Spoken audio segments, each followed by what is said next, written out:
Today we're in Warrenton, Virginia. We're at the Fauquier Education Farm. We're here with Mr. Jim Hankins, the Executive Director of the farm. Jim, thanks for having us today. Always a pleasure. Well, Jim, we're talking about grow bags today, and I can kind of get an idea of what that might be, but can you explain to our audience what a grow bag is? Grow bags are simply these plastic fabric bags that we've filled with soil, and we're using them as a growing medium rather than a raised bed or something like that.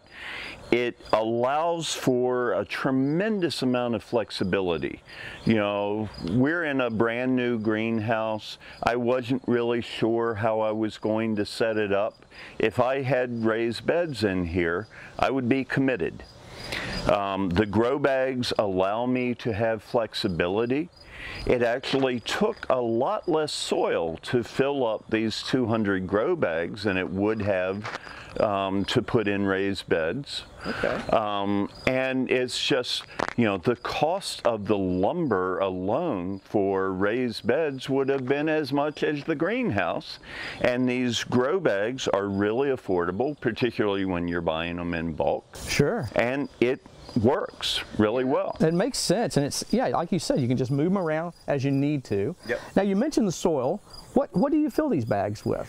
We've got these filled primarily with mushroom compost. Okay. And then right at the very top, a couple big coffee cans full of a growing medium, potting soil, a little handful of fertilizer. That's all that went into it.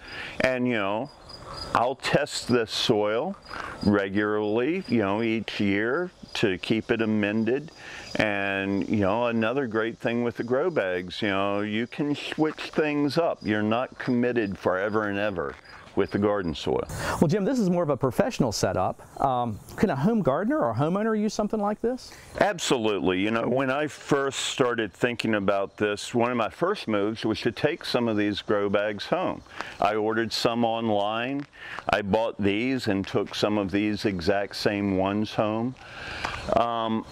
You know, anybody with sufficient sun to grow vegetables can have a garden in these grow bags. If you've got an apartment, if you're renting property, you don't want to dig up the lawn, these things, you know, a few grow bags and you can get a pretty decent garden going. That's great. So that person that puts it on their deck or their patio, they're going to get some rainfall naturally, right, Yep. to help irrigate the crops, unless there's a drought. Yeah. But now in here, what do you, and this might be something that people could use also even outside, Yep. What do you do for irrigation here? Well, you know, at home I'm just I'm watering with the hose. Okay. But you can see these nice little drip tubes going in. So I've got a drip irrigation system. Eventually I'll have it on a timer.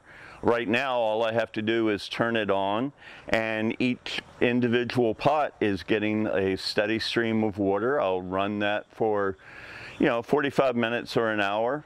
Turn it off. Eventually I'll have it on a timer, so it'll come on every 12 hours for about an hour.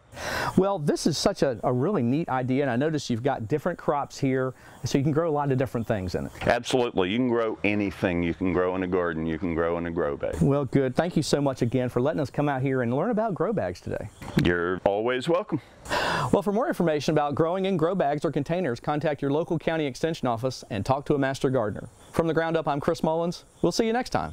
From the Ground Up is presented with the generous advice and assistance of Virginia Cooperative Extension. Visit their website at ext.vt.edu.